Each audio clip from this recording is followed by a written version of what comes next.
हमारे YouTube channel source of knowledge में बहुत बहुत स्वागत है। इस टाइम पे हम देख रहे हैं पाचन तंत्र के बारे में यानी डाइजेस्टिव सिस्टम के बारे में। उसमें कई सारी चीजें हम पढ़ चुके हैं। तो पाचन तंत्र किसका होता है, पाचन तंत्र क्या है, मैंने बताया था कि जो जटिल भोज्य पदार्थ होते हैं उनको सरल भोज्य पदार्थ में कन्वर्ट करना ही क्या कहलाता है, पाचन कहलाता है। ठीक है, और क्योंकि इसमें कई सारे सिस्टम यानी कई सारे ऑर्गन भाग लेते हैं, पार्टिसिपेट करते हैं, इसलिए इसको क्या बोला गया है, सिस्टम बोला गया है। तो पाचन तंत्र हो गया आपका। अब पाचन तंत्र होता किसका है, तो हम जानते हैं कि पाचन तंत्र यानी जो पाचन है वो हमारा किसका होता है, तो पोषक तत्वों का होता है। किसका होता है, पोषक तत्वों का। अब ये पोषक तत्व क्या है, तो मैंने आपको पढ़ाया है और मैं बता दूं ये पोषक तत्व जो आपके क्या है, कार्बोहाइड्रेट है। क्या है, कार्बोहाइड्रेट है। ठीक है, प्रोटीन है, फैट है, कार्बोहाइड्रेट है। ठीक है, कार्बोहाइड्रेट है, प्रोटीन है, क्या है, प्रोटीन है, और लिपिड से है, क्या है, लिपिड से, इसी को बोलते हैं, इसी को फैट्स बोल देते हैं। ठीक है, तो इन सारी चीजों का जो है ये सारे पोषक तत्व हैं और इन्हीं का क्या होता है, पाचन होता है। क्या होता है, पाचन। तो कार्बोहाइड्रेट का पाचन, प्रोटीन का पाचन और जो लिपिड्स यानी फैट है, वसा है, उसका पाचन होता है। अब हमने देखा है पिछले वीडियो में कि कार्बोहाइड्रेट का मुख्य रूप से तो नहीं, कंप्लीट तो नहीं, पर आंशिक रूप से यानी इसका कुछ ना कुछ थोड़ा ही बहुत मात्रा में क्या हो गया, इसका पाचन हुआ है। और कहाँ पे हमने इसके पाचन के बारे में पढ़ा था, तो किसके बारे में पढ़ा था, मुख में पढ़ा था यानी मुंह में पढ़ा था। ठीक है, इसका पाचन जो आंशिक रूप से कहाँ हुआ था, कार्बोहाइड्रेट का मुख में यानी मुंह में हुआ था। ठीक है, उसके बाद हम प्रोटीन का पाचन पढ़े थे। प्रोटीन का पाचन जो हम पढ़े हैं तो वो कहाँ पढ़े हैं, तो वो हम आमाशय में पढ़े हैं यानी पेट में पढ़े हैं। किसका, प्रोटीन का। अब बचा हमारा लिपिड्स यानी फैट का। तो इसका पाचन कहाँ होता है, कैसे होता है, क्या मुख्य कंप्लीट हो सकता है, पूरा एक ही बार में कंप्लीट इसका पाचन होता है या थोड़ा थोड़ा करके होता है, कहाँ पे कैसे क्या होता है, उन सारी चीजों के बारे में आज हम पढ़ने वाले हैं। तो हमने देखा कि कार्बोहाइड्रेट का जो पाचन है वो कहाँ हुआ था, मुख में हुआ था। और ये हमने किसने पढ़ा है, तो मुख गुहा में पढ़ा है यानी बक्कल कैविटी या माउथ कैविटी उसी को बोलते हैं। और इसके अंदर हमने दांतों के बारे में, जीभ के बारे में डिटेल स्टडी की थी। उसके बाद हम देखते थे कि मुख गुहा के बाद यानी मुंह के बाद जो खाना है हमारा कहाँ आता है, आइसोफेगस में आता है यानी ग्रास नली में आता है। इसी को बोलते हैं क्या, भोजन नली भी बोलते हैं। तो ग्रास नली में भोजन आया। अब ग्रास नली में क्या हुआ, उसके बाद ग्रास नली से जो भोजन है वो कहाँ आया था, तो आमाशय में आया था। तो इन सारी चीजों के बारे में हम पढ़े हैं। तो देखिए मुख गुहा में सिर्फ किसका पाचन हुआ, कार्बोहाइड्रेट का पाचन हुआ। तो कार्बोहाइड्रेट क्या था, डाइजेस्टेड क्या था, फूड था। कार्बोहाइड्रेट क्या था, डाइजेस्टेड फूड था। ठीक है, डाइजेस्टेड फूड था। कार्बोहाइड्रेट क्या था, डाइजेस्टेड फूड था। प्लस प्रोटीन और जो आपका लिपिड्स बचा यानी फैट बचा है, ये क्या था, अनडाइजेस्टेड था। क्या था, अनडाइजेस्टेड था। तो डाइजेस्टेड फूड और अनडाइजेस्टेड फूड का जो मिश्रण था उसको हम क्या बोलते थे, तो उसको हम बोलते थे क्या, बोलस। क्या बोलते थे, बोलस। और बोलस फूड ही हमारे क्या होता था, मुख से कहाँ आता था। ठीक है, मुख से बोल सकते हैं आप, ग्रास नली से होके कहाँ आता था, तो आमाशय में आता था। कहाँ आता था, आमाशय में। किस प्रकार बोलेंगे, कैसे, तो देखिए ये आपकी क्या थी, फूड पाइप थी और ये आपका क्या था, स्टमक था। क्या था, स्टमक। अब यहाँ से जो जुड़ती है वो क्या है, आपकी स्मॉल इंटेस्टाइन है। ठीक है, तो जो है फूड पाइप से, ये फूड पाइप थी, यहाँ से जो ये भोजन आमाशय में आता था उस भोजन को हम क्या बोलते थे, तो बोलस बोलते थे। क्या बोलते थे, बोलस। ठीक है, और यही बोलस भोजन है क्या, इसी को बोलस भोज्य पदार्थ को हम क्या बोलते हैं, क्या कह सकते हैं। तो इसमें क्या होता है, तो कार्बोहाइड्रेट क्या होता है, डाइजेस्टेड होता है यानी कुछ मात्रा में पचित होता है। और जो प्रोटीन और लिपिड्स यानी वसा है ये क्या होता है, अपचित होता है। इनका एक भी पाचन नहीं हुआ रहता है और इन्हीं का मिश्रण जो है वो क्या कहलाता था, बोलस कहलाता था।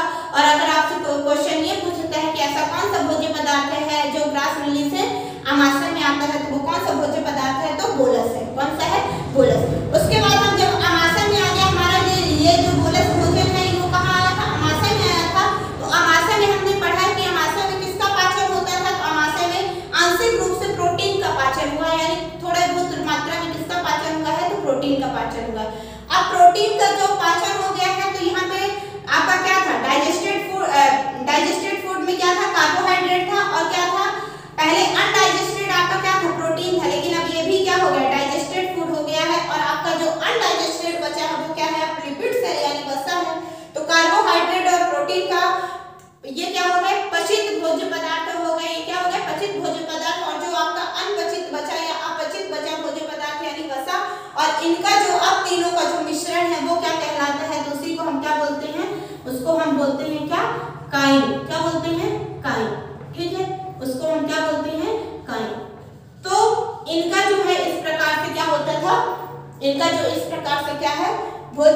पदार्थ थे उनका आंशिक रूप से भोजन हुआ था, यानी पाचन हुआ था। ठीक है, तो इसके पाचन को क्या बोलते हैं? कायम बोलते हैं। क्या बोलते हैं? कायम। अब ये कायम भोज्य पदार्थ ही कहाँ आएगा? आमाशय से जो है कहाँ आएगा? छोटी आंत में आएगा। कहाँ आएगा? छोटी आंत में। तो ग्रास नली से आमाशय में आने वाला भोज्य पदार्थ क्या था? तो बोलस था। क्या था? बोलस था। और आमाशय से छोटी आंत में यानी स्मॉल इंटेस्टाइन में आने वाला भोज्य पदार्थ कौन है? तो वो क्या है? कायम है। क्या है? कायम। तो ये बात याद रखिएगा। अब जो हम पढ़ने वाले हैं कि अब हमारा भोज्य पदार्थ जो है, खाना जो है, वो आमाशय से कहाँ आ रहा है? छोटी आंत में आ रहा है। तो हम किसके बारे में पढ़ेंगे आज? जो हमारा टॉपिक है वो क्या है? छोटी आंत। तो आज हम छोटी आंत के बारे में पढ़ने वाले हैं, यानी स्मॉल इंटेस्टाइन के बारे में पढ़ने वाले हैं। इसमें कैसे क्या होता है, इसमें किसका पाचन होता है? ठीक है, क्या वसा का पूरा पाचन यहाँ हो जाता है, या कार्बोहाइड्रेट फिर से पचता है, प्रोटीन पचता, कौन पचता है, किसके द्वारा पचाया जाता है, उन सारी चीजों के बारे में हम देखेंगे। तो हम जानते हैं कि जो हमारा भोजन है वो पचता तो सब है, लेकिन किसके द्वारा उनको पचाता कौन है? तो उनको जो है एंजाइम पचाते हैं, कोई ना कोई एंजाइम पचाते हैं। अब ये एंजाइम कहाँ से निकलते हैं, कहाँ से मिलते हैं, उन सारी चीजों के बारे में हम पिछले भी वीडियो में पढ़े थे और आगे भी उन्हीं के बारे में अब हम पढ़ेंगे। ठीक है, तो अलग अलग आपके एंजाइम होते हैं और अलग अलग वो क्या करते हैं? अलग अलग पोषक तत्वों के यानी न्यूट्रिएंट्स को क्या करते हैं? पाचन करते हैं, डाइजेशन करते हैं। अब हमारा आज का जो टॉपिक है वो क्या है? Small intestine. क्या है? Small intestine. ठीक है, स्मॉल इंटेस्टाइन के बारे में आज हम पढ़ेंगे। स्मॉल इंटेस्टाइन क्या होता है? ठीक है, इसकी जो लेंथ है वो कितनी है? ठीक है, इसकी जो लेंथ है वो कितनी है? इसका जो क्या है? डायमीटर है वो कितना है? उन सारी चीजों के बारे में पढ़ेंगे। तो याद रखिएगा, जो स्मॉल इंटेस्टाइन होती है वो आपकी कुछ ऐसी दिखती है संरचना। ठीक है, आप बुक वगैरह में देखेंगे तो ऐसी संरचना दिखेगी। ठीक है, अब इसकी अगर लेंथ की बात करें यानी लंबाई की बात करें तो मेल में अलग होती है और फीमेल में अलग होती है। किसकी? छोटी आंत की। ठीक है, तो मेल में देखते हैं, सबसे पहले देखते हैं किसमें? मेल में। तो मेल में जो छोटी आंत यानी स्मॉल इंटेस्टाइन की जो लेंथ होती है वो कितनी होती है? तो याद रखिएगा 6.9 मीटर। कितनी? 6.9 मीटर। और अगर इसी को फीट और इंच में बात करें तो 22 फीट। कितना?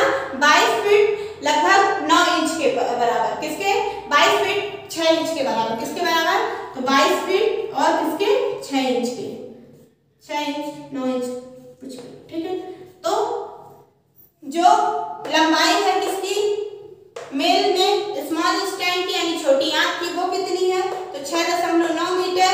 इसी को अगर फीट और इंच में बात करें तो 22 फीट और 6 इंच के बराबर। कितने के? 22 फीट और 6 इंच के बराबर है। ठीक है, और अगर फीमेल की बात करें, किसकी बात करें? फीमेल में कितनी है? तो फीमेल में याद रखिएगा 7.1 मीटर है। कितनी है? 7.1 मीटर है। और इसमें अगर फीट और इंच की बात करें तो ये 23 फीट और 4 इंच के लगभग है। कितने के? 23 फीट 4 इंच के। किसमें है ऐसा? तो फीमेल में है, यानी महिलाओं में है। ठीक है, औरतों में। एक वयस्क जो आदमी है, मेल है, उसमें कितनी है? 6.9 मीटर है। किसकी लेंथ है? छोटी आंत की। अगर फीट में बात करें तो 22 फीट 6 इंच के लगभग है। और अगर फीमेल में बात करें तो 7.1 मीटर यानी 23 फीट 4 इंच के लगभग है। ठीक है, उसके बाद अगर इसके डायमीटर यानी व्यास की बात करें, इसका व्यास कितना है? ठीक है, इसका नाम छोटी आंत क्यों रखा गया? जब इतनी ये लंबी है, इसकी लंबाई तो इतनी अधिक है, तो इसका फिर नाम छोटी आंत क्यों रखा गया? तो देखिए, लंबाई तो इतनी अधिक है, लेकिन ये लंबाई में पूरी क्या है? ऐसे ऐसे करके सिकुड़ी हुई है ना, इतनी जगह लेके क्या है? ये सिकुड़ी हुई है। ठीक है, और जो इसका व्यास है यानी जो इसका क्या है? चौड़ाई कह सकते हैं आप, वो कितनी है? तो वो 1 इंच है। कितनी है? सिर्फ और सिर्फ 1 इंच है। 1 इंच अब कितना चौड़ा हो सकता है? इसी वजह से इसका नाम, ज्यादा ये एरिया नहीं कवर कर रहा है, इस वजह से इसका नाम क्या पड़ गया है? छोटी आंत। ठीक है, तो छोटी आंत जो स्मॉल इंटेस्टाइन होती है उसकी लेंथ मेल में ये है, फीमेल में ये है। और अगर व्यास की बात करें तो दोनों में लगभग सेम होता है, यानी 1 इंच ही उसका व्यास होता है। ये सारी चीजें हो गई। अब इसके बाद हम देखते हैं कि जो हमारा भोजन है यानी काइल जो भोज्य पदार्थ आ रहा है कहाँ से? आमाशय से। किसमें आएगा? छोटी आंत में आएगा। तो कैसे क्या अगर डायरेक्ट यहाँ पे कुछ नहीं होगा, ठीक है, तो डायरेक्ट वो पेट में जो है, आमाशय में जो है भोजन तो रुकेगा ही नहीं। अगर वहाँ पे कोई ढक्कन नहीं होगा, ठीक है, तो वहाँ पे क्या होगा? कोई भी भोजन जो है डायरेक्ट, जैसे यहाँ आइसोफेगस से आया, डायरेक्ट यहाँ पे स्टमक में आया, उसके बाद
पाइलोरिक कपाट, पाइलोरिक कपाट, ठीक है।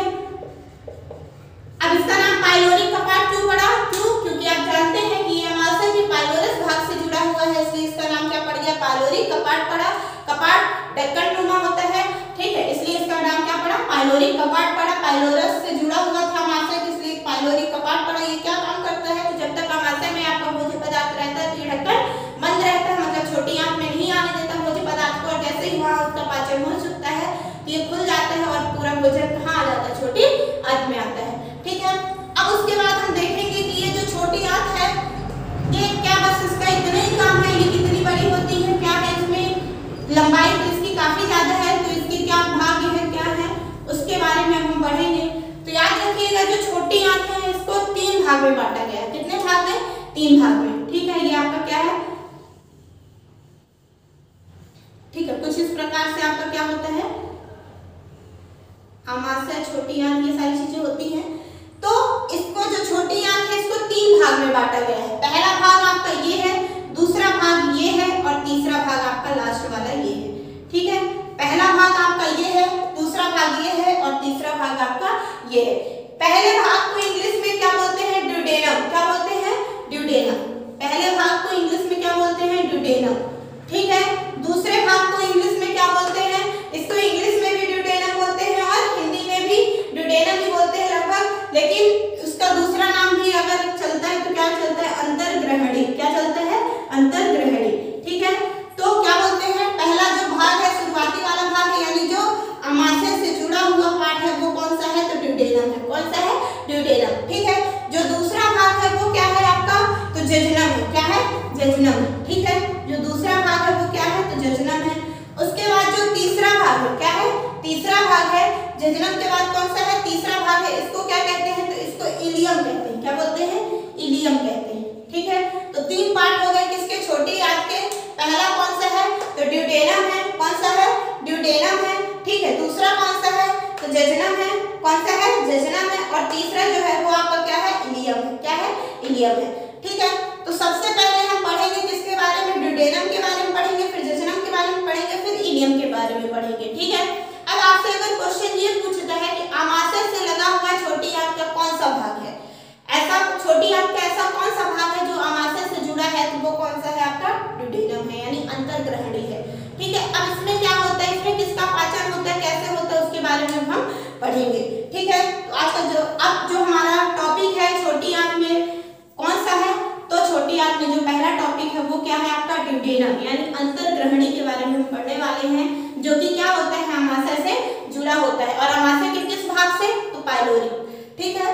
तो अगला भाग है वो क्या है? ड्यूडेनम। हम किसके बारे में पढ़ेंगे? तो ड्यूडेनम के बारे में पढ़ेंगे। किसके बारे में? ड्यूडेनम, ठीक है। अब ये ड्यूडेनम क्या होता है? तो हम जानते हैं कि ये किससे लगा हुआ पार्ट है, यानी किससे जुड़ा हुआ पार्ट है? तो ये किससे है? अमाशय से जुड़ा हुआ भाग है। ड्यूडेनम जो है छोटी आंत का किससे जुड़ा हुआ भाग है? तो अमाशय से जुड़ा हुआ भाग है, ठीक है। अब छोटी आंत से, ठीक है, यानी छोटी आंत के जो ड्यूडेनम भाग है, ड्यूडेनम वाला पार्ट है, इससे 2 ऑर्गन जुड़े होते हैं। इससे कितने ऑर्गन जुड़े होते हैं? तो 2 ऑर्गन होते हैं, यानी 2 ऑर्गन जुड़े होते हैं। 2 ऑर्गन जुड़े होते हैं, उसी को क्या बोलते हैं? 2 अंग भी बोल सकते हैं। तो 2 ऑर्गन वो कौन कौन से हैं? 2 ऑर्गन वो कौन कौन से हैं? तो पहला जो है वो आपका क्या है? लीवर यानी यकृत। क्या है? लीवर यानी यकृत। तो जो पहला पार्ट है यानी पहला ऑर्गन है वो आपका क्या है? लीवर यानी यकृत, ठीक है, यकृत जुड़ा है। और जो दूसरा है वो आपका क्या है? तो वो आपका जो दूसरा है वो क्या है? पेनक्रियास। क्या है? पेनक्रियास, यानी इसी को क्या बोलते हैं? अग्नाशय। क्या बोलते हैं? अग्नाशय, ठीक है। तो जो पहला भाग है किससे जुड़ा है? ठीक है, ड्यूडेनम क्या है? तो छोटी आंत का पहला भाग है। छोटी आंत का क्या है? पहला भाग है, ठीक है, जो किससे जुड़ा है? अमाशय से जुड़ा है। और इस छोटी आंत के पहले भाग यानी ड्यूडेनम से 2 ऑर्गन जुड़े होते हैं, और वो कौन से होते हैं? तो लीवर और पेनक्रियास होते हैं, यानी अग्नाशय होते हैं, ठीक है। अब ये होते कैसे हैं? हम जानते हैं, ठीक है, कि ये हमारी क्या है? छोटी आंत है। ये क्या है? छोटी आंत है, ठीक है। ये ऐसे छोटी आंत है, ठीक है। अब इसी पार्ट से यहाँ से आपका ये क्या शुरू होता है? पहला भाग यही क्या है आपका? ड्यूडेनम है। क्या है? ड्यूडेनम है। तो यहीं पे इधर क्या होता है? यहीं से जुड़ा हुआ इधर क्या होता है आपका? तो ऐसे कुछ करके होता है आपका क्या? लीवर होता है। क्या होता है? लीवर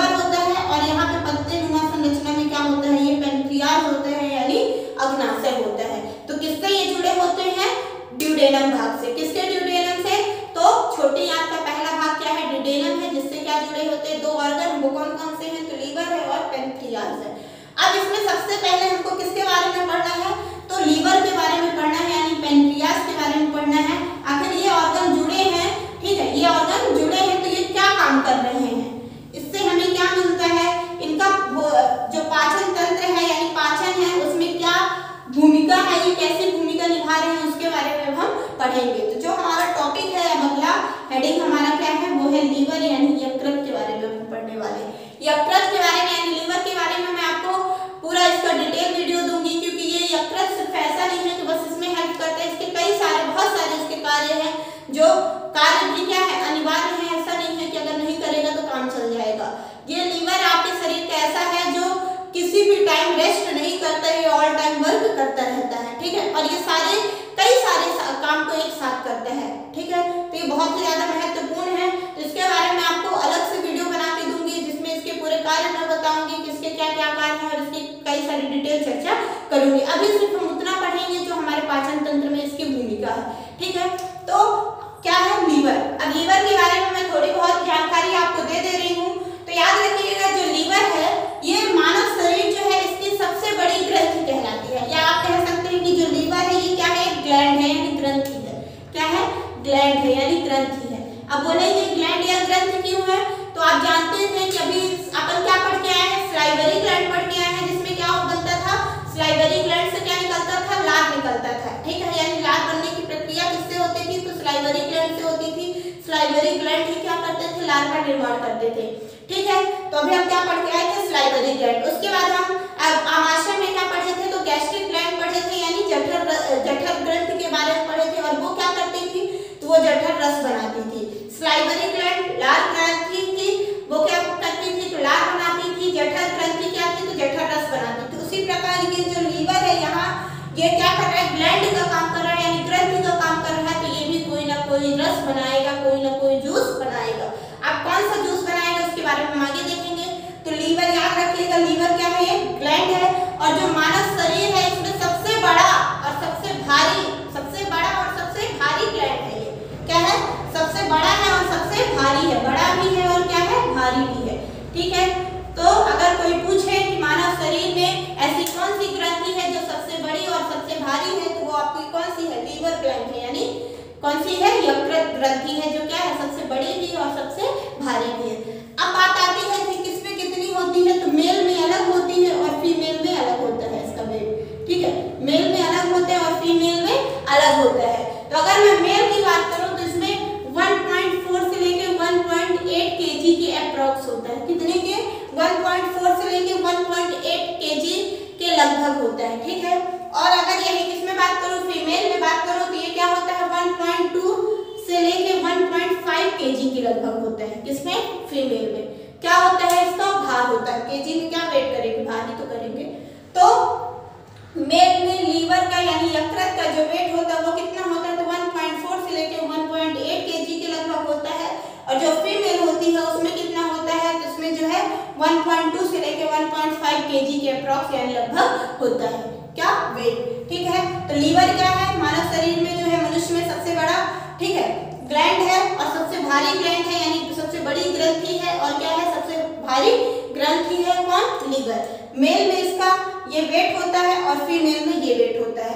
अब बात आई कि अगर मैं ये बोलूं कि लीवर की जो स्टडी है, ठीक है, यानी लीवर के बारे में जब हम अध्ययन करते हैं, या लीवर के जैसे दांतों के बारे में मैंने अध्ययन किया तो उसको अलग नाम दिया गया, सेल के बारे में हमने अध्ययन किया तो उसको अलग नाम दिया गया। उसी प्रकार जो हम लीवर के बारे में अध्ययन करते हैं तो उसको क्या बोलते हैं? तो याद रखिएगा, उसको क्या बोलते हैं? हिप्टोलॉजी। क्या बोलते हैं? हिप्टोलॉजी, ठीक है, हिप्टोलॉजी। तो जो हम लीवर के बारे में अध्ययन करते हैं उसको हम क्या बोलते हैं? हिप्टोलॉजी। क्या बोलते हैं? हिप्टोलॉजी, ठीक है। हिप्टोलॉजी ही क्या है? इसका अध्ययन है, तो लीवर का अध्ययन है। किसका अध्ययन है? लीवर का अध्ययन है। तो लीवर के अध्ययन को क्या बोलेंगे? हिप्टोलॉजी, हिप्टोलॉजी, ठीक है। लीवर के अध्ययन को क्या बोलेंगे? ये वो है हिप्टोलॉजी, ठीक है। लीवर के अध्ययन को क्या बोलेंगे? हिप्टोलॉजी। अब इसका जो बायोलॉजिकल नेम है, ये तो ठीक है, लीवर अपन बोलते हैं, यकृत बोलते हैं,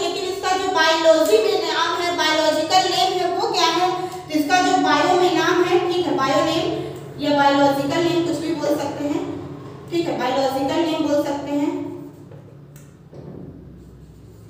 बायोलॉजिकल जो इसका नेम है वो क्या है, तो इसके अध्ययन को क्या बोलते हैं, जैसे सेल था उसके अध्ययन को क्या बोलते थे, साइटोलॉजी। उसी प्रकार इसके अध्ययन को क्या बोलते हैं जब हेप्टोलॉजी, तो इसका जो क्या होगा, बायोलॉजिकल नेम होगा वो भी इसी के जैसे होगा, तो वो क्या है, इसका जो बायोलॉजिकल नेम है वो क्या है, हिपैटिक, क्या है, हिपैटिक, ठीक है। तो जो इसका बायोलॉजिकल नेम है वो क्या है, हिपैटिक, ठीक है, क्या है, हिपैटिक। तो लीवर का जो बायोलॉजिकल नेम है वो क्या है, हिपैटिक है, और इसकी स्टडी को क्या बोलते हैं, तो हिपैटोलॉजी बोलते हैं। मेल में इसका वेट कितना होता है, तो 1.4 से लेकर 1.8 केजी के अप्रॉक्स होता है, और जो फीमेल में होता है वो 1.2 से लेकर 1.5 केजी के अप्रॉक्स होता है, ठीक है। और जो लीवर है यानी यकृत ग्रंथि है, ये एक ग्लैंड है, ये क्या है, लीवर ग्लैंड बोल सकते हैं या यकृत ग्रंथि बोल सकते हैं। तो लीवर ग्लैंड, लीवर क्या है, यकृत क्या है, काफी ग्रंथि है, और कैसी ग्रंथि है, तो ये सबसे भारी और सबसे बड़ी ग्रंथि है मानव शरीर में, ठीक है। तो ये सारी चीजें आप किसके बारे में याद रखेंगे, लीवर के बारे में याद रखेंगे, ठीक है। अब लीवर में सेल कौन कौन सी होती है, भाई कोशिका तो होगी, बिना कोशिका का तो नहीं बना है। अब लीवर में कौन कौन सी सेल होती है उसके बारे में हम पढ़ेंगे, ठीक है। तो ये सारी चीजें आप याद रखिएगा, ठीक है। इसका नाम बायोलॉजिकल नेम क्या है, हिपैटिक है, और इसके अध्ययन को क्या बोलते हैं, तो हिप्टोलॉजी बोलते हैं। मेल में क्या होता है 1.4 से 1.8 केजी अप्रॉक्स, फीमेल में वही क्या होता है 1.2 से लेकर 1.5 केजी अप्रॉक्स, ठीक है। अब जो इसमें क्या है, सेल है, क्या है, सेल है, किसमें, जो लीवर की क्या है, सेल है, लीवर की क्या है, सेल है, ठीक है। तो इसको क्या बोलते हैं, तो जो पहली सेल है वो क्या है आपकी हिपोटाइड, क्या है, हिपोटाइड। इसमें जो पहली सेल है, सेल्स है इसकी, किसकी, लीवर की, तो जो पहली सेल है वो क्या है, हिपोटाइड, क्या है, हिपोटाइड, ठीक है, हिपोटाइड, ठीक है। जो पहली सेल है वो आपकी क्या है, हिपोटाइड, क्या है, हिपोटाइड, ठीक है। वो क्या है आपकी पहली जो सेल है वो क्या है, हिपोटाइड, ठीक है, हिपोटाइड। पहली सेल आपकी क्या है, हिपोटाइड, हिपोटाइड। और जो दूसरी सेल है वो क्या है, तो हिपैटिक है। दूसरी सेल क्या है आपकी, हिपैटिक, दूसरी सेल क्या है, हिपैटिक सेल्स है। इसी को क्या बोलते हैं, हिपोटाइड सेल्स, ठीक है। और जो दूसरी सेल्स है वो आपकी क्या है, हिपैटिक सेल्स, क्या है, हिपैटिक सेल्स, ठीक है। तो लीवर में आपके ये सेल्स होती हैं, कौन कौन सी सेल, पहली आपकी क्या है, हिपोटाइड सेल्स, और दूसरी आपकी क्या है, हिपैटिक सेल्स, क्या है, हिपैटिक सेल्स, ठीक है। दो आपकी सेल्स हो गई, कौन कौन सी, हिपोटाइड सेल्स, और दूसरी क्या है, हिपैटिक सेल्स। और याद रखिएगा जो लीवर है इसके दो लोब होते हैं, दो लोब्स होते हैं। लोब होने का मतलब क्या है कि जो ये लीवर कुछ ऐसा होता है, ठीक है, ऐसे करके होता है, ठीक है, ऐसे करके होता है कुछ। इसमें दो लोब होते हैं, मतलब एक ये भाग हो गया लीवर का, दूसरा ये भाग हो गया। तो लीवर के कितने प्रकार, कितने भाग हैं लीवर में, दो भाग होते हैं, उसी को लोब बोलते हैं। तो क्या कहते हैं कि जो लीवर की सेल है वो कौन कौन सी है, हिपोटाइड है, और दूसरी क्या है, हिपैटिक सेल्स है, ठीक है, दूसरी क्या है, हिपैटिक सेल्स है। और एक चीज और, मैंने आपको पहले भी सेल वाली वीडियो में थोड़ी बहुत इसके बारे में बताया था, और मैं फिर से बता दूं कि सबसे ज्यादा पुनर्निर्माण की प्रक्रिया, किसकी, पुनर्निर्माण की जो प्रक्रिया है वो किसमें होती है, तो लीवर में होती है, ठीक है। तो पुनर्निर्माण की जो प्रक्रिया है सबसे तेज किसमें होती है, तो लीवर में होती है, या सबसे अधिक किसमें होती है, तो लीवर में होती है पुनर्निर्माण की प्रक्रिया। पुनर्निर्माण की प्रक्रिया मतलब क्या, इसकी जो सेल्स हैं वो क्या होती हैं, इनका बहुत जल्दी क्या होता है, ये रीजनरेट होती है, मतलब ये क्या होती है, बार बार बनती रहती है। अगर एक सेल इसकी क्या हो चुकी है, नष्ट हो चुकी है, तो दूसरी सेल जल्दी से इसका क्या कर देगी, पुनः निर्माण कर देगी, यानी दूसरी सेल क्या करेगी, टूट करके दूसरे की भी प्लेस को क्या कर लेगी, कवर कर लेगी। तो सबसे ज्यादा पुनर्निर्माण की जो प्रक्रिया है वो किस में पाई जाती है, तो लीवर में पाई जाती है। किसमें पाई जाती है, लीवर में पाई जाती है। मतलब ये क्या है, हायर रीजनरेशन पावर है, इनमें क्या है, हायर रीजनरेशन पावर है, यानी सबसे ज्यादा क्या है, इनमें पुनर्निर्माण की प्रक्रिया होती है, ठीक है। इतनी सारी चीजें हम किसके बारे में देखें, यकृत के बारे में देखें, यानी लीवर के बारे में देखें, ठीक है। अब हम जो पढ़ने वाले हैं कि ठीक है, लीवर के बारे में मैंने आपको इतनी सारी चीजें बता दी। अब ये लीवर का आखिर हमारे पाचन तंत्र में क्या काम है, अभी तो मैंने आपको सिर्फ लीवर के बारे में बताया है, और इसके और भी सारी चीजें बताऊंगी वो पाचन में काम है उसके बारे में मैं बता दूं कि ये पाचन में कैसे काम करता है। तो इसका अभी हम देखें कि इसको हम क्या बोले थे, इसको हम ग्लैंड बोले थे, यानी ग्लैंड्स बोले थे, यानी ग्रंथि बोले थे। ठीक है, तो ग्रंथि बोले थे मतलब ये क्या है, जूस का निर्माण करेगी, यानी कोई ना कोई रस का निर्माण करेगी। क्योंकि अभी इससे पहले जो हम ग्रंथि पढ़ के आ रहे हैं वो भी क्या कर रही थी, किसी ना किसी रस का निर्माण कर रही थी, यानी जूस का निर्माण कर रही थी। ठीक है, उसी प्रकार ये लीवर भी क्या है, एक ग्लैंड है यानी ग्रंथि है, तो ये भी क्या करेंगे, एक जूस का निर्माण करता है। और जो लीवर है ये 24 घंटे जूस का निर्माण करता है। ठीक है, ये क्या करता है, 24 घंटे 24 आवर ये वर्क करता है और 24 घंटे एक जूस का जो निर्माण करता है। ठीक है, एक जूस का जो निर्माण करता है उस जूस को क्या बोलते हैं, तो याद रखिएगा उस जूस का नाम क्या है, बाइल जूस। क्या है, बाइल जूस। उस जूस का क्या नाम है, बाइल जूस। ठीक है, उस जूस का क्या नाम है, बाइल जूस। और इसी को अगर हिंदी में बोलना चाहे तो क्या बोलेंगे, पित्त रस। क्या बोलेंगे, पित्त रस। इसी जूस को क्या बोलते हैं, पित्त रस। ठीक है, तो जो लीवर में, लीवर एक ग्लैंड है यानी ग्रंथि है, ये 24 घंटे जूस बनाती है और उस जूस का नाम क्या है, तो बाइल जूस है यानी पित्त रस है। अब ये होता क्या है, तो देखिए जब ये 24 घंटे बनाती है तो क्या हमको 24 घंटे पित्त रस की जरूरत होती है। ठीक है, क्या 24 घंटे ज्यादा से ज्यादा मात्रा में हमको पित्त रस की जरूरत होती है, तो ऐसा नहीं है। ठीक है, तो बाइल जूस तो ये 24 घंटे बनाती है, लेकिन उनमें से जो है हमें पित्त रस की जो जरूरत है, ठीक है, एक दिन में जो जितनी हमें पित्त रस की जरूरत होती है वो 600 से लेके 800 ml पर डे। क्या, पर डे कितनी है, 600 से 800 ml प्रत्येक दिन, यानी एक दिन में हमको 600 से लेके 800 ml पित्त रस की जरूरत होती है, यानी बाइल जूस की जरूरत होती है। तो अब ये जब 24 घंटे बनाती है तो जाहिर सी बात है और भी ज्यादा बनाएगी, यानी इतना या फिर इतना बनाती है, इससे कम हमको जरूरत पड़ती है। ठीक है, तो अब जो बचता है, कुल मिला के कहने का मतलब ये है कि जो बाइल जूस इसके अलावा बचता है, हमारे यूज के अलावा जो बचता है वो कहाँ रखा जाता है। ठीक है, वो कहाँ रखा जाता है, उस बाइल जूस को रखने के लिए क्या होता है, उसको रखने के लिए एक थैली होती है जिसको क्या बोलते हैं, गॉल ब्लैडर बोलते हैं। क्या बोलते हैं, गॉल ब्लैडर बोलते हैं। बाइल जूस को रखने के लिए एक थैली होती है और उसका नाम क्या है, तो गॉल ब्लैडर है। क्या है, गॉल ब्लैडर है। और इसी को अगर हिंदी में बोला जाए तो क्या बोलेंगे, पित्त की थैली। क्या बोलते हैं, पित्त की थैली।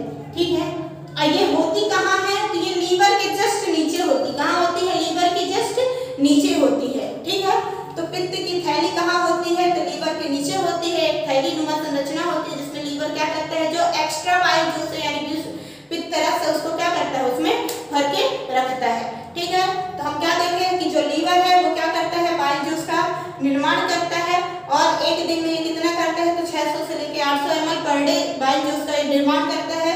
और इतना तो हमारे शरीर में यूज नहीं होता है, उसके अलावा जो बचता है वो कहाँ रखा जाता है, जो बाइल जूस एक्स्ट्रा होता है वो कहाँ रखते हैं, तो गॉल ब्लैडर में रखते हैं, यानी पित्त की थैली में रखते हैं। ठीक है, और जो लीवर होता है इसको स्टोर हाउस भी कहा जाता है। इसीलिए कहा जाता है, लीवर को क्या बोला जाता है, स्टोर हाउस। और वो इसीलिए कहा जाता है क्योंकि इसमें कई सारी चीजें क्या होती है, स्टोर की जाती हैं।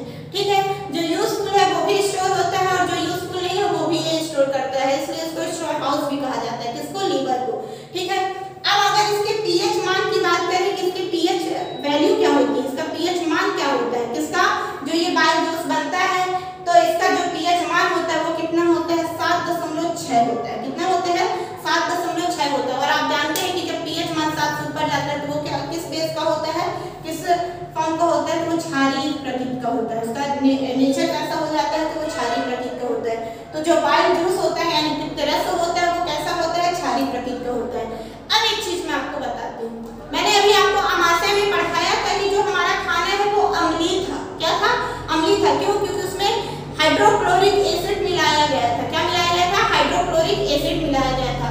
और मैंने बताया था कि जब एसिड की मात्रा अधिक होगी तो उससे क्या होगा, एसिडिटी होगी। तो देखिए उसको कम करने के लिए अब हमारा लीवर क्या दे दिया, उसको क्षार दे दिया यानी बेस दे दिया, क्योंकि हम सिर्फ एसिड नहीं बचा सकते हैं, है ना। तो उससे एसिडिटी की प्रॉब्लम होगी और भी कई सारी प्रॉब्लम हो सकती है। तो हम एसिड नहीं बचा सकते, इसलिए हमारा जो लीवर है यानी बाइल जूस के रूप में वो हमें क्या दे दिया, क्षार दे दिया। और जब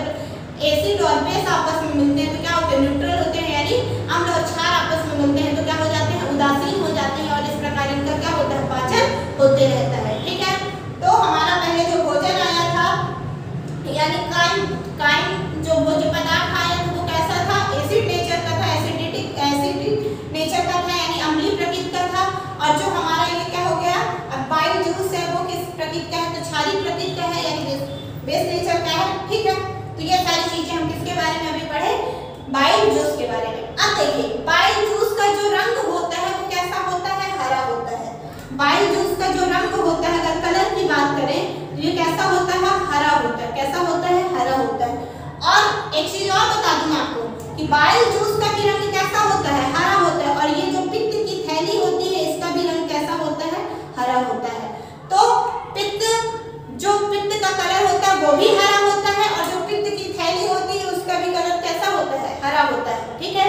अब पित्त का कलर हरा कैसे होता है, पित्त की थैली का कलर, तो इसमें वो भी मैं आपको बताऊंगी। तो याद रखिएगा जो पित्त है यानी पित्त रस है, बाइल जूस है, इसमें एक पिगमेंट पाया जाता है। क्या पाया जाता है, एक पिगमेंट पाया जाता है, और उसका अगर नाम बोले तो क्या है, बिलीवर्डिन है। क्या है, बिलीवर्डिन है। तो उस पिगमेंट का नाम क्या है, बिलीवर्डिन है। और बिलीवर्डिन पिगमेंट ही क्या होता है, बिलीवर्डिन पिगमेंट ही क्या होता है, ठीक है। बिलीवर्डिन पिगमेंट ही क्या होता है आपका, ये हरे रंग का होता है, ठीक है। तो बाइल जूस में एक पिगमेंट पाया जाता है और वो किस रंग का होता है, ठीक है। बाइल जूस में क्या होता है, एक पिगमेंट पाया जाता है, वो कौन सा है, तो बिलीवर्डिन है। और बिलीवर्डिन किस रंग का होता है, तो ये हरे रंग का होता है। किस रंग का होता है, हरे रंग का होता है, ठीक है। इस प्रकार से आपका क्या होता है, बाइल जूस जो होता है वो क्या होता है, हरे रंग का होता है, ठीक है। ये सारी चीजें आपको क्लियर हुई। तो अभी हम लीवर के बारे में क्या पढ़े कि लीवर हमारा क्या है, एक ग्लैंड है यानी ग्रंथि है, जो क्या करती है, एक रस का निर्माण करती है यानी जूस का निर्माण करता है। और वो जूस क्या है, तो बाइल जूस है। कौन सा जूस है, बाइल जूस है। ये पर डे कितना बनाते हैं, तो 600 से लेके 800 ml पर डे हमारा जो लीवर है वो बाइल जूस का निर्माण करता है। और जो यूज के अलावा जो एक्स्ट्रा बाइल जूस बचता है वो ब्लैडर में रखा जाता है यानी पित्त की थैली में रखा जाता है, क्योंकि लीवर के पास और भी ज्यादा काम है। तो वो एक साथ बना दिया इतना, बाकी आपको जितना यूज है वो करता रहेगा, अपने जाता रहेगा, बाकी जो बचा वो स्टोर रहेगा, ठीक है।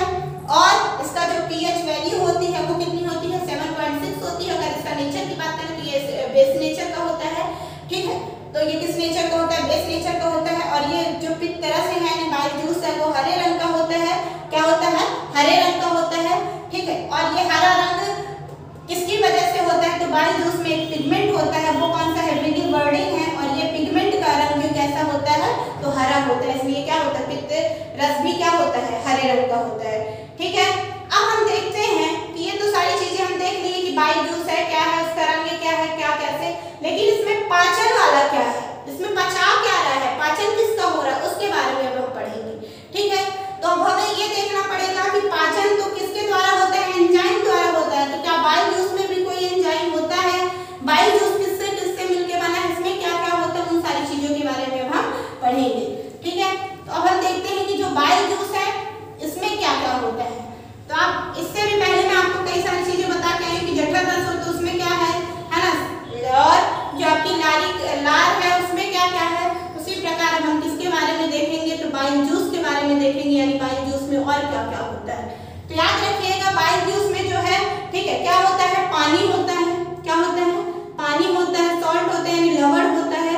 क्या होता है, लवण होता है, ठीक है। और दो लवण होते हैं यहाँ पे, कौन कौन से, सोडियम बाइकार्बोनेट और सोडियम ग्लाइकोलेट, ठीक है। तो दो लवण होते हैं। खैर अभी लवण का तो ज्यादा है नहीं, लेकिन यही लवण ही, अभी इनमें कौन से लवण होते हैं उसके बारे में अपन को डिटेल चर्चा भी नहीं करनी है। उसके भी आगे जो एंजाइम है क्या है, किससे पाचन होता है उसके बारे में पढ़ना है हमें। तो पानी होता है और क्या होता है, लवण होता है। और कौन दो लवण होते हैं, कौन कौन से, तो सोडियम बाइकार्बोनेट और सोडियम ग्लाइकोलेट, ठीक है। तो दो लवण हो गए। उसके बाद जो है इसमें कोलेस्ट्रॉल पाया जाता है। क्या पाया जाता है, कोलेस्ट्रॉल पाया जाता है। इन सारी चीजों के बारे में हम बाद में कभी डिटेल चर्चा करेंगे, इसके बारे में, कोलेस्ट्रॉल के बारे में। और जो दूसरा है इसमें फोस्फोलिपिड यानी फोस्फोवसा पाई जाती है। क्या पाया जाता है, फोस्फोलिपिड, फोस्फोवसा बोल सकते हो या लिपिड्स बोल सकते हो, आप कुछ भी बोल सकते हो, ठीक है। तो पानी होता है, लवण होता है, इसमें कोलेस्ट्रॉल होता है और फोस्फोलिपिड होता है यानी क्या होती है, वसा होती है। और इसमें जो है बाइल पिगमेंट पाया जाता है। क्या पाया जाता है, बाइल पिगमेंट पाया जाता है, ठीक है। अब ये बाइल पिगमेंट जो है ये दो होते हैं। कितने होते हैं, दो होते हैं, ठीक है। तो इसके बारे में मैं बताऊंगी। अब हमको पढ़ना क्या है, तो हमें देखिए पानी के बारे में, बाइल जूस में क्या क्या होता है, पानी होता है, ठीक है, लवण होता है, कौन कौन से, तो सोडियम बाइकार्बोनेट और सोडियम ग्लाइकोलेट लवण होते हैं, कोलेस्ट्रॉल होता है, फोस्फोलिपिड्स होता है होता है, बाइल पिगमेंट होता है। अब इसमें जो बाइल पिगमेंट है वो दो होते हैं, तो कौन कौन से हैं? तो बिलीरुबिन है और बिलीवर्डिन है। बिलीरुबिन है और क्या है? बिलीवर्डिन है। मैं यहाँ पे लिख दे रही हूँ, ऊपर आप लोग को दिख नहीं रहा होगा। तो जो पहला है वो क्या है आपका? बिलीरुबिन है। क्या है? बिलीरुबिन है, ठीक है। और जो दूसरा है वो क्या है? बिलीवर्डिन है। क्या है? बिलीवर्डिन है, ठीक है। तो बिलीवर्डिन के बारे में मैंने अभी आपको बताया था कि बाइल जूस में एक पिगमेंट होता है जिसका रंग कैसा होता है? हरा होता है। तो वही बिलीवर्डिन है जिसका रंग कैसा है? हरा है, ठीक है। और बाइल जूस में एक और पिगमेंट होता है, वो क्या होता है? बिलीरुबिन होता है। क्या होता है? बिलीरुबिन होता है। और इसका जो रंग की अगर बात करें तो इसमें ये पीला कलर देता है। कैसा होता है? ये पीला कलर। और ये कैसा देता है? हरा कलर, ठीक है। अब बोलेंगे इनका क्या काम है? तो देखिए, पित्त का जो रस होता है उसका हरा होने का कारण यही है क्योंकि इसमें कौन सी? बिलीवर्डिन पिगमेंट होता है। और देखेंगे कि पीलिया बीमारी आपने सुना होगा। क्या सुना होगा? पीलिया, ठीक है। तो वो कैसे होती है? तो जब आपके शरीर में किसकी बिलीरुबिन की मात्रा जो है वो क्या होती है? अधिक होती है, उससे क्या होती है? पीलिया होती है, ठीक है। और जो अवशिष्ट पदार्थ होता है जिसका उत्सर्जन हम करते हैं, ठीक है। अगर नॉर्मल लैंग्वेज में क्या कहना चाहें तो पॉटी जो होती है उसका जो भी कलर होता है वो भी येलो होता है। तो वो किसकी वजह से होता है? तो बिलीरुबिन की वजह से होता है। और अगर शरीर में बिलीरुबिन की मात्रा अत्यधिक होती है, उसी से आंखों में, आपके नाखून वगैरह में, है ना, तो अगर पीला पड़ता है शरीर, वो उसी की वजह से होता है। कब होता है ऐसा? जब बिलीरुबिन की मात्रा आपके शरीर में क्या होती है? अधिक होती है। इसी वजह से क्या होता है? उसका कलर पीला पड़ जाता है। शरीर का कलर भी पीला होता है और इसी बीमारी को क्या बोलते हैं? पीलिया बोलते हैं, जॉन्डिस बोलते हैं, ठीक है। ये सारी चीजें आपको क्लियर हुई, ठीक है। क्या क्या कि बाइल जूस में क्या होता है? पानी होता है, लवण होता है, कोलेस्ट्रॉल होता है, फोस्फोलिपिड्स होते हैं यानी वसा होता है, और बाइल पिगमेंट होता है। तो बाइल पिगमेंट आपके दो होते हैं, कौन कौन से? तो बाइल पिगमेंट आपका पहला बिलीरुबिन है और दूसरा क्या है? बिलीवर्डिन है। क्या है? बिलीवर्डिन है, ठीक है। बिलीरुबिन का कलर कैसा होता है? तो पीला होता है। और बिलीवर्डिन का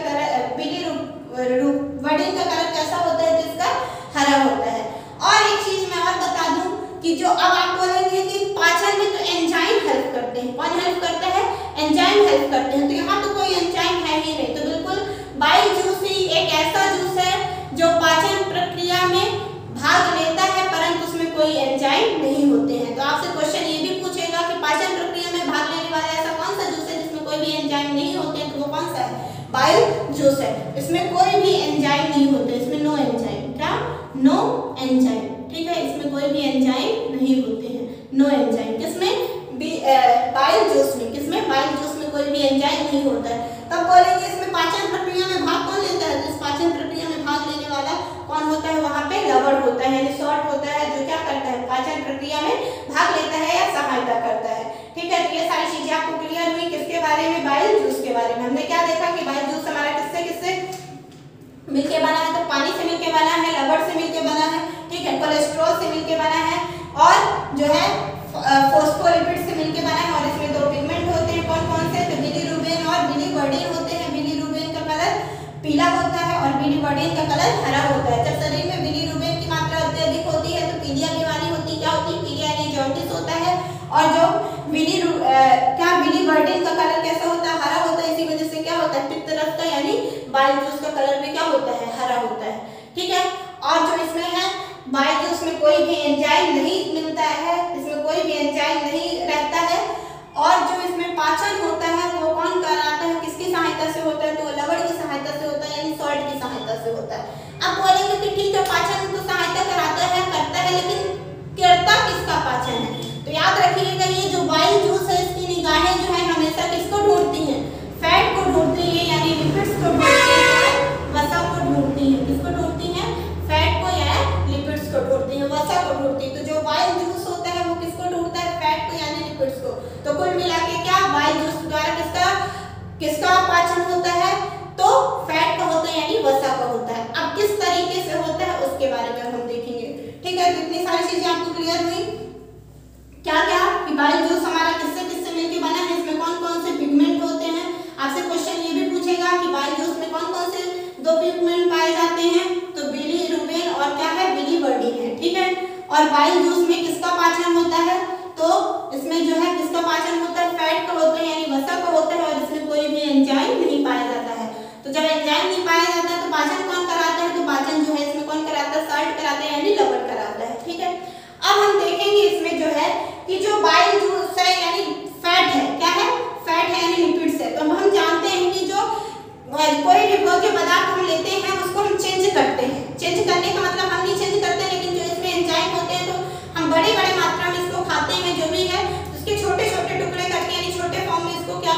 किया जाता है, पहले बांटा जाता है, उसके बाद क्या होता है, इसका पाचन होता है। तो कार्बोहाइड्रेट को भी हम देखे थे कि वो कार्बोहाइड्रेट भी किसमें चेंज होता है, माल्टोज में होता है, फिर उसके बाद ग्लूकोज में होता है। जब तक कार्बोहाइड्रेट ग्लूकोज में नहीं चेंज हो जाता है तब तक उसका पाचन नहीं होता। उसी प्रकार प्रोटीन था, तो प्रोटीन जब तक लास्ट तक अमीनो एसिड में नहीं आता तब तक उसका पाचन नहीं होता। तो अभी तो हमारा ना तो कार्बोहाइड्रेट ग्लूकोज में चेंज हुआ है, ना तो प्रोटीन जो है ग्लूकोज में चेंज हुआ है। ये अभी इनका क्या हो गया था, प्रोटीन जो है अमीनो एसिड में चेंज हुआ था। इनका अभी क्या था, सिर्फ और सिर्फ पार्शियल यानी आंशिक रूप से पाचन चल रहा था, कम मात्रा में इनका क्या हो गया था, पाचन स्टार्ट था। उसी प्रकार जो वसा है अब यहाँ से पाचन स्टार्ट होगा और वो कौन करेगा, तो बाइल जूस करेगा। ठीक है, कौन करेगा, बाइल जूस करेगा। और किसकी सहायता से करेगा, तो बाइल सॉल्ट की सहायता से करेगा, यानी जो आपका क्या है, पित्त लवण है उसकी सहायता से करेगा। तो जो लिपिड्स है इसके जो क्या है, बड़े बड़े अणु है, इसके क्या है, बड़े बड़े अणु है। अब इसको छोटे छोटे अणुओं में क्या करना है, डिवाइड करना है, तभी तो इसका पाचन होगा। तो जो बड़े से छोटे अणु में डिवाइड करता है कौन करता है, तो याद रखिएगा बाइल सॉल्ट करता है। कौन करता है, बाइल सॉल्ट करता है, यानी बाइल लवण करता है। ठीक है, कौन करता है, बाइल लवण करता है, सॉल्ट बोल सकते हैं। तो लिपिड्स से किसमें चेंज होगा, अब ये तो बड़ा भाग क्या हो गया, लिपिड्स हो गया यानी वसा हो गया, और जो छोटा भाग है उसको क्या बोलते हैं, इसको हम बोलते हैं क्या, फैटी एसिड। क्या बोलते हैं, फैटी एसिड यानी वसी अम्ल। क्या बोलते हैं, वसी अम्ल। तो वसा से वसी अम्ल में परिवर्तित करता है, और कौन करता है, तो बाइल लवण करता है। बाइल लवण यानी क्या, पित्त लवण करता है। इसी को बाइल सॉल्ट को क्या बोलेंगे, पित्त लवण। क्या बोलेंगे, पित्त लवण। कौन करता है, पित्त लवण करता है। ठीक है, यहाँ पे कोई एंजाइम नहीं होता है, तो इसको चेंज करने में यानी इसको पचाने में कौन सा करता है, तो लवण करता है। और वो कौन सा लवण है, तो बाइल सॉल्ट है। बाइल में मिलने वाले जो लवण होते हैं वो करते हैं। ठीक है, तो इस प्रकार से हम क्या देखें, लिपिड्स के बारे में, यानी वसा का किस प्रकार से क्या होता है, पाचन। वसा का भी क्या हो गया, जो लिपिड्स था, क्या था, लिपिड्स था, उसका जो है किसमें वो चेंज हुआ है, तो फैटी एसिड में चेंज हुआ। किसमें हुआ है, फैटी एसिड में चेंज हुआ, मींस उसका भी क्या हो गया, आंशिक रूप से पाचन हुआ है।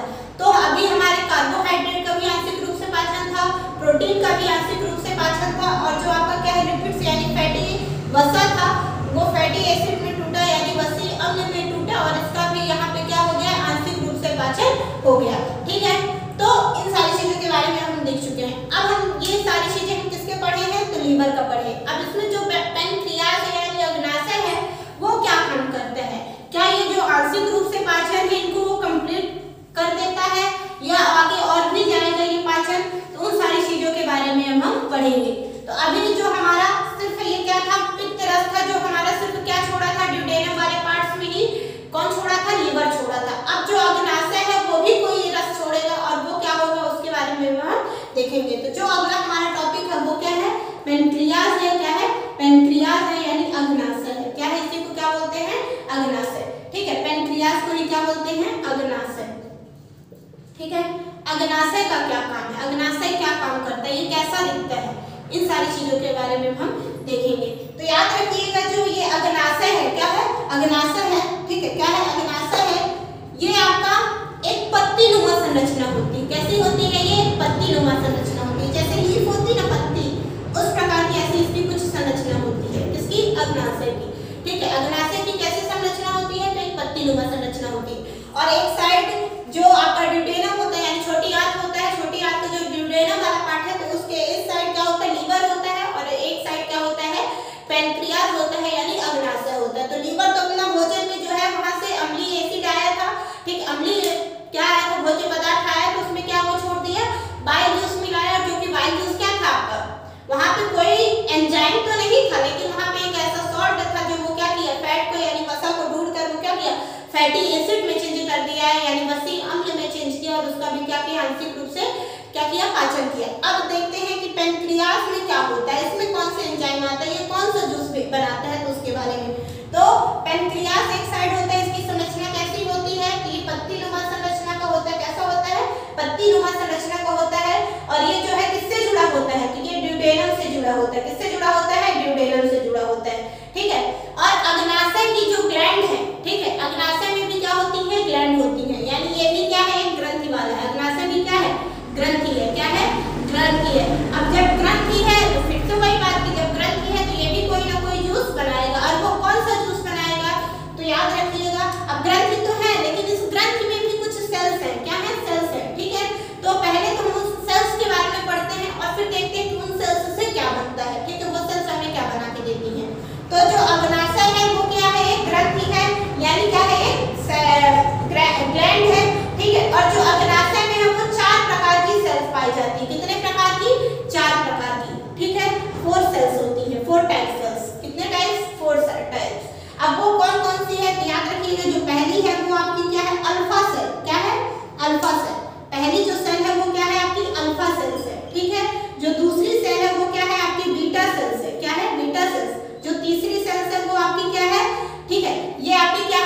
डेल्टा सेल है, क्या है डेल्टा सेल, ठीक है। और जो चौथी है वो आपकी क्या होगी एफ टाइप सेल यानी एफ सेल्स, ठीक है।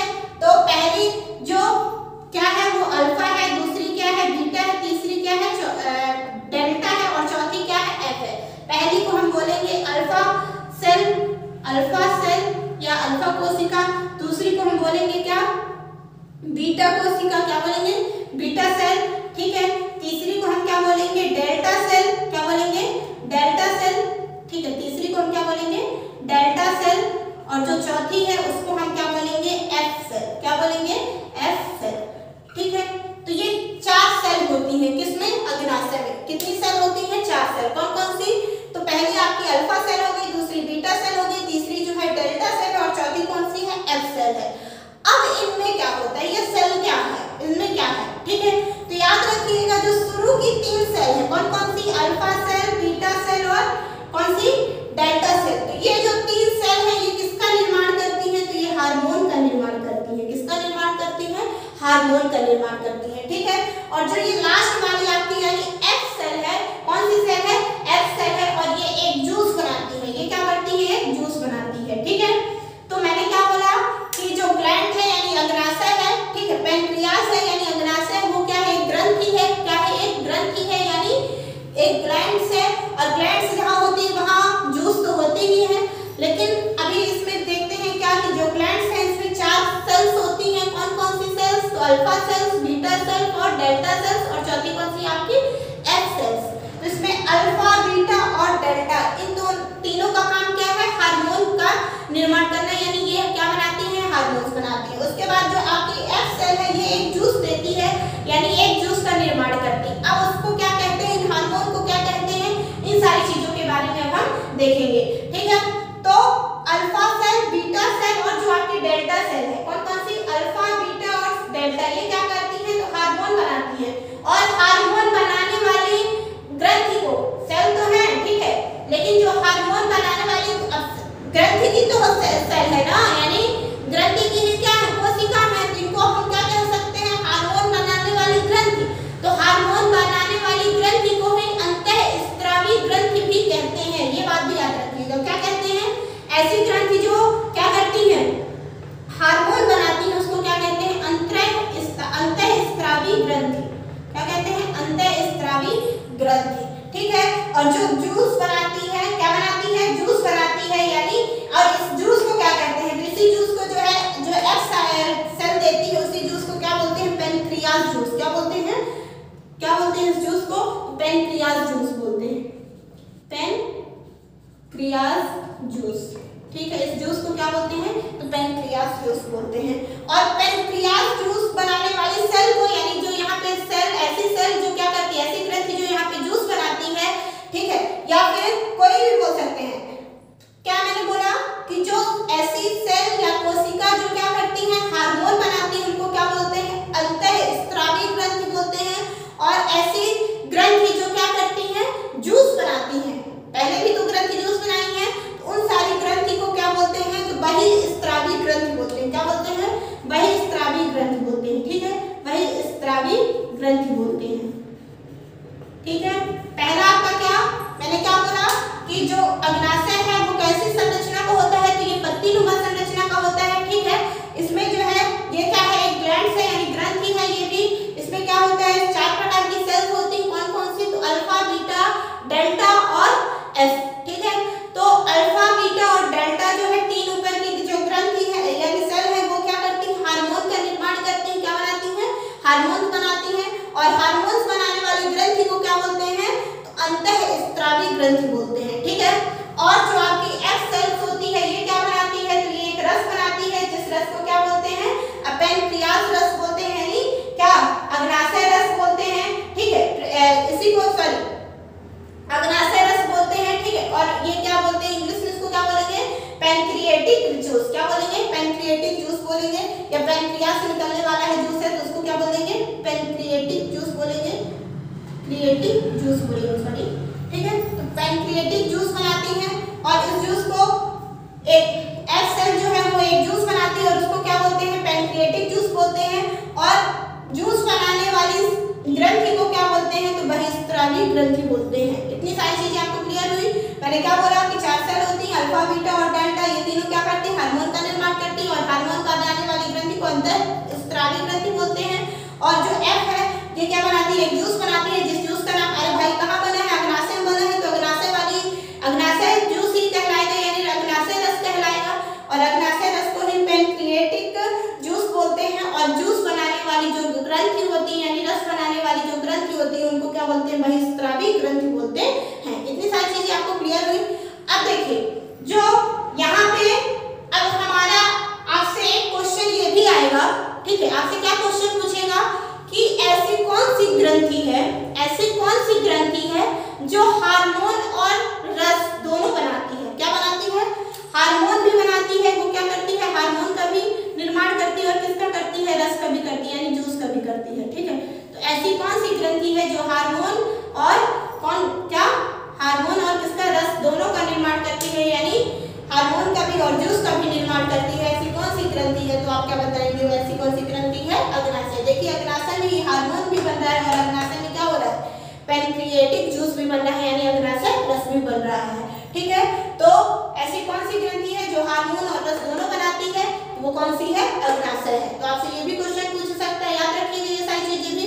ठीक है, अब हमने देखा क्या बन गया हमारा, पैनक्रिएटिक जूस बना, यानी अग्नाशय रस बना। अब इस अग्नाशय रस में क्या होता है, इसमें क्या क्या होता है, किस प्रकार से ये जो है हमारे पाचन में सहायता करता है, तब उसके बारे में भी हम देखेंगे। तो जो हमारा क्या था, अग्नाशय था, ये कैसा था, तो ये पत्तीनुमा संरचना होती है, ये ग्लैंड होते हैं, यानी ग्रंथि होती है। इसमें 4 सेल होती है, कौन कौन सी, तो अल्फा, बीटा और डेल्टा, एफ। ठीक है, डेल्टा और एफ। अब अल्फा, बीटा और डेल्टा क्या करती हैं, तो हार्मोन का निर्माण करती हैं, और हार्मोन बनाने वाली ग्रंथि को अंतःस्रावी ग्रंथि कहते हैं। ठीक है, और जो क्या करती हैं, ऐसी ग्रंथि जो जूस का निर्माण करती है, यानी रस का निर्माण करती है, उनको क्या कहते हैं, उनको जो है क्या कहते हैं, बहिस्रावी ग्रंथि कहते हैं। ठीक है, अब हम देखेंगे कि जो हमारा क्या बना है, पैनक्रिएटिक जूस बना है, यानी अग्नाशय रस बना है। ठीक है, और इसी में इसी को एक चीज से और बोल सकते हैं, क्या, ऐसी कौन सी ग्रंथि है जो मिश्रित ग्रंथि कहलाती है। क्या बोलेंगे, ऐसी कौन सी ग्रंथि है जो क्या है, मिश्रित ग्रंथि है, या मिक्स्ड ग्लैंड है। क्या है, मिक्स्ड ग्लैंड है। क्या बोलेंगे, ऐसी कौन सी ग्रंथि है जो क्या है, आपसे क्वेश्चन ये भी पूछ सकता है कि, ठीक है, मैं मिक्स्ड ग्लैंड्स बोल देंगे। ठीक है, आपसे क्या क्वेश्चन पूछेगा, या तो ये पूछ सकते हैं कि ऐसी कौन सी ग्रंथि जो हार्मोन और रस दोनों बनाती है, तो आप क्या बोलेंगे, अग्नाशय। ठीक है, और आपसे ये भी पूछ सकता है कि मिक्स्ड ग्लैंड कौन सी है, तो भी आप क्या बोलेंगे, अग्नाशय। हमारे भाई मिक्स्ड ही है, तो हार्मोन्स भी बना रही है और रस भी बना रही है, दो चीज मिक्स कर रहे हैं, तो मिक्स्ड ग्लैंड हो गई। और मिक्स्ड ग्लैंड कौन सी है, तो क्या है, अग्नाशय। तो ये बात भी याद रखिएगा, इसको मिक्स्ड ग्लैंड भी बोला जाता है। और ये क्या करती है, हार्मोन और रस दोनों का निर्माण करती है। या तो आप इसी को ये भी बोल सकते हैं कि क्या, ऐसी कौन सी, आपसे ये भी क्वेश्चन पूछा जा सकता है कि ऐसी कौन सी ग्रंथि है जो क्या होती है, अंतःस्रावी और बहिस्रावी दोनों होती है। तो अंतःस्रावी और बहिस्रावी दोनों, अंतःस्रावी मतलब हार्मोन का निर्माण करना, और बहिस्रावी मतलब रस का निर्माण करना। तो ऐसी कौन सी ग्रंथि है जो अंतःस्रावी और बहिस्रावी दोनों प्रक्रिया अपनाती है या करती है, तो वो कौन सी है, आपकी अग्नाशय है। ठीक है, या ये भी पूछ सकता है कि ऐसी कौन सी ग्रंथि है जो मिक्स्ड ग्रंथि है, यानी मिश्रित ग्रंथि है, तो वो भी, वो आपकी क्या है, अग्नाशय। किसी भी टाइप करके आपका क्वेश्चन कुछ भी पूछ सकता है। ठीक है, ये भी पूछ सकते हैं। यहाँ से 3 क्वेश्चन, 4 क्वेश्चन आपके बन जाएंगे। क्या क्या, अग्नाशय, ऐसी कौन सी ग्रंथि है जो हार्मोन और रस दोनों का निर्माण करती है, तो भी क्या है, अग्नाशय है। ऐसी कौन सी ग्रंथि है जो अंतःस्रावी और बहिस्रावी दोनों प्रोसेस को फॉलो करती है, यानी दोनों प्रोसेस पे कार्य करती है, तो वो भी क्या है, अग्नाशय ग्रंथि है। अग्नाशय पैनक्रियास ग्लैंड ही है। और ऐसी कौन सी ग्रंथि है जो मिश्रित ग्रंथि कहलाती है, तो भी वो क्या है, पैनक्रियास भी है। ठीक है, इतनी सारी चीजें अब हमको देखना है कि जो हमारा अग्नाशय रस है, यानी पैनक्रियाटिक जूस है, उसमें क्या क्या होता है। ठीक है, उसमें क्या क्या मिला होता है, उसमें क्या होता है, कौन से एंजाइम होते हैं, कौन से सॉल्ट होते हैं, क्या होता है उसमें, उसके बारे में हम पढ़ेंगे कि जो हमारे भोजन में क्या करता है, क्या करते हैं, पाचन में हेल्प करते हैं। तो अग्नाशय रस के बारे में हम पढ़ने वाले हैं, किसके बारे में, अग्नाशय रस के बारे में।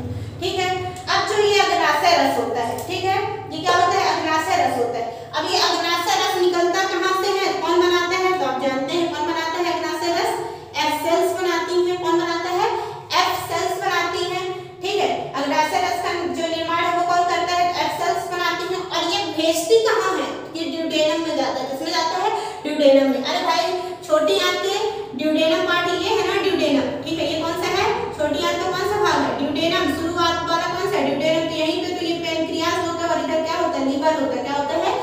तो लीवर इधर से ये छोड़ेगा अपना रस और ये पेनक्रियास छोड़ेगा यहाँ।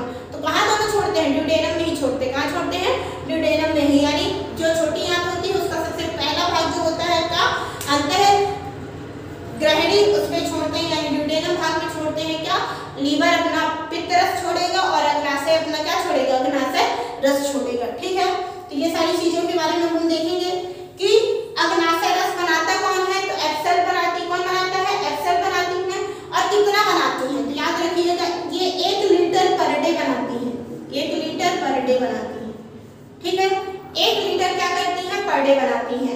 ठीक है, प्रतिदिन कितना निर्माण होता है अग्नाशय रस का? तो 1 लीटर होता है। बनाता कौन है? तो एप्सल बनाती, कौन बनाती है? एप्सल। अब इसमें जो है 3 एंजाइम पाए जाते हैं। देखिए अभी जो हम इसी में छोटी आंत में 2 चीजें पढ़े, लीवर और पेनक्रियास, यानी यकृत और अग्नाशय। तो यकृत में कोई भी एंजाइम नहीं था और हम जानते हैं कि जब तक एंजाइम नहीं मिलता तब तक भोजन का जो उसमें पोषक तत्व होते हैं उनका पाचन नहीं होता, मतलब वो जटिल से सरल पदार्थ में नहीं टूटते हैं। ठीक है, तो लवण था वो तो क्या किया था? फैटी एसिड को थोड़ा बहुत आंशिक रूप से उसका पाचन किया था। उसके पहले जो आपका प्रोटीन का आंशिक रूप से ही पाचन हुआ था और उससे पहले कार्बोहाइड्रेट का आंशिक रूप से ही पाचन हुआ था। अब हो सकता है कि यहाँ पे एंजाइम मिले हैं तो वो क्या करते हैं? इसका कंप्लीट पाचन करते हैं या किस प्रकार किसका करते हैं उसके बारे में हम देखेंगे। तो अग्नाशय रस कौन बनाते हैं? तो एप्सल बनाती है। किसकी एप्सल बनाती है? तो किसकी बनाती है? पेनक्रियास यानी अग्नाशय ग्रंथि की 4 सेल होती हैं, उसमें से एप्सल जो होती है वो क्या करती है? अग्नाशय रस का निर्माण करती है। बाकी 3 क्या करती है? हार्मोन बनाती है। ठीक है, अब हम एक चीज ये भी जानते थे कि जो हमारा क्या था? कार्बोहाइड्रेट था। क्या था? कार्बोहाइड्रेट। ठीक है, तो जो हमारा कार्बोहाइड्रेट था ये किसमें पहले कन्वर्ट होगा? तो ये पहले किसमें कन्वर्ट होगा? ठीक है, होगा जिसमें होगा, लेकिन ये कब तक नहीं बचेगा? जब तक ये किस फॉर्म में नहीं आएगा? ग्लूकोज में नहीं आएगा। किसमें नहीं आएगा? ग्लूकोज में। तो जब तक कार्बोहाइड्रेट हमारा टूट के ग्लूकोज में नहीं आता है तब तक इसका पाचन नहीं होगा। ठीक है, उसके बाद हमारा क्या है? प्रोटीन है। क्या है? प्रोटीन। तो प्रोटीन जब तक हमारा तब तक इसका पाचन कंप्लीट नहीं होगा। ये तो अभी आंशिक रूप से पाचन हो रहा है, लेकिन इसका पाचन तब तक नहीं कंप्लीट होगा जब तक ये क्या होगा? अमीनो एसिड में। किसमें? अमीनो एसिड में, यानी अमीनो अम्ल में जब तक परिवर्तित नहीं होगा तब तक इसका पाचन नहीं होगा। तीसरा जो है आपका क्या? वसा। क्या? वसा। तो वसा का पाचन तब तक नहीं होगा जब तक ये क्या होगा? फैटी एसिड या ग्लिसरॉल में कन्वर्ट नहीं होगा। कब तक नहीं होगा? जब तक ये क्या होगा? ग्लिसरॉल में या फैटी एसिड में, यानी वसी अम्ल में या ग्लिसरॉल में जब तक ये कन्वर्ट नहीं होगा तब तक क्या होगा? इसका फैट का पाचन नहीं होगा। तो कार्बोहाइड्रेट कब बचेगा? जब कार्बोहाइड्रेट टूट कर किसमें परिवर्तित हो जाए? ग्लूकोज में, तब इसका पाचन होगा। और जो आपका प्रोटीन है ये कब बचेगा? तो जब इसका पाचन अमीनो अम्ल के रूप में हो जाए, यानी ये टूटकर अमीनो अम्ल में परिवर्तित हो जाए तब इसका पाचन होगा। और जो वसा है वो टूटकर किसमें बदल जाए? वसी अम्ल में, यानी ग्लिसरॉल में, वसी अम्ल या ग्लिसरॉल में बदल जाए तब इसका क्या होगा? वसा का है जो है पूर्ण रूप से पाचन होगा। ठीक है, तो अब हम देखते हैं कि जो अग्नाशय रस है उसमें क्या होते हैं और उसको पचाता कैसे है, किसको क्या पचा रहा है, उन सारी चीजों के बारे में। तो जो अग्नाशय रस है इसमें मैंने क्या बताया? इसमें जो है 3 एंजाइम पाए जाते हैं। अग्नाशय रस में क्या होता है? 3 एंजाइम पाए जाते हैं। ठीक है, कितने एंजाइम? 3 एंजाइम।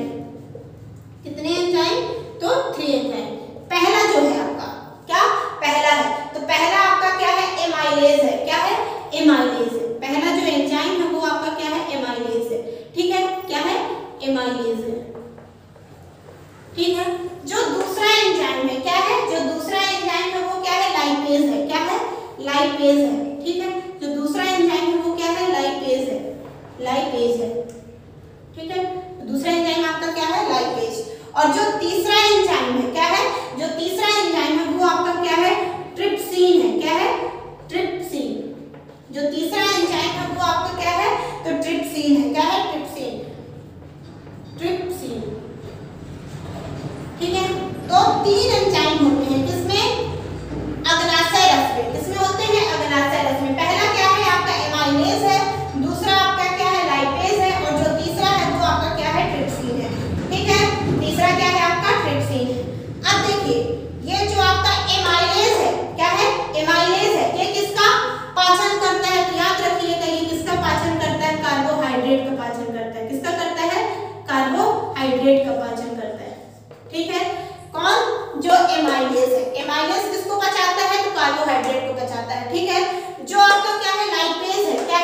लाइपेज, तो ला से लाइपेज, ला से लिपिड्स यानी वसा, ये किसका पाचन करता है?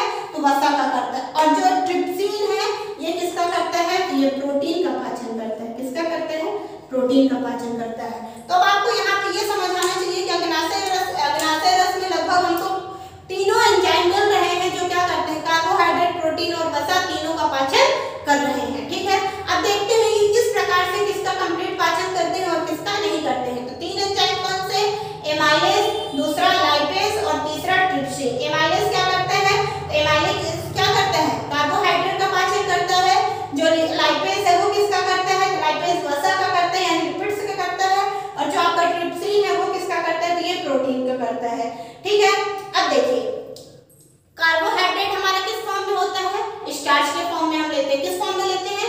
स्टार्च के फॉर्म में। अब देखते हैं कि ये किस प्रकार से किनका कैसे जो है क्या करते हैं? पाचन करते हैं। ठीक है, तो सबसे पहले हम किसके बारे में देखेंगे? कार्बोहाइड्रेट के बारे में। यानी तो कार्बोहाइड्रेट हम किस फॉर्म में लेते हैं? स्टार्च के रूप में यानी चोकर के फॉर्म में लेते हैं। किसके रूप में लेते हैं? स्टार्च के रूप में।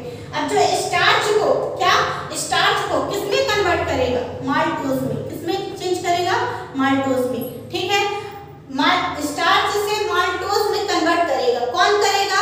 तो कौन करेगा? आपका कौन सा एंजाइम? Amylase enzyme. कौन सा करेगा?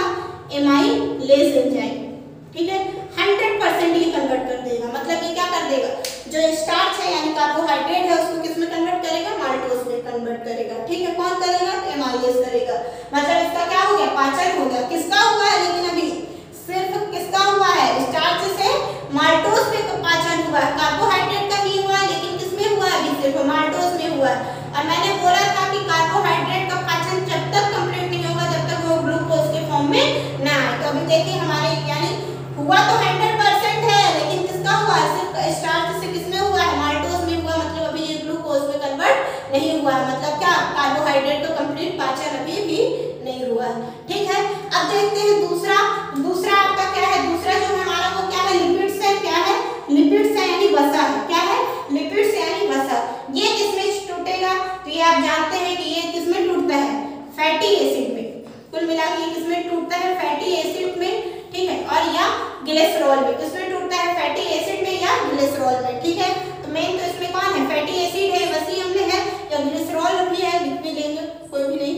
ठीक है, तो जो लिपिड्स है वो किसमें टूटेगा? आपका फैटी एसिड टूटेगा या ग्लिसरॉल में। फैटी एसिड या ग्लिसरॉल दोनों में।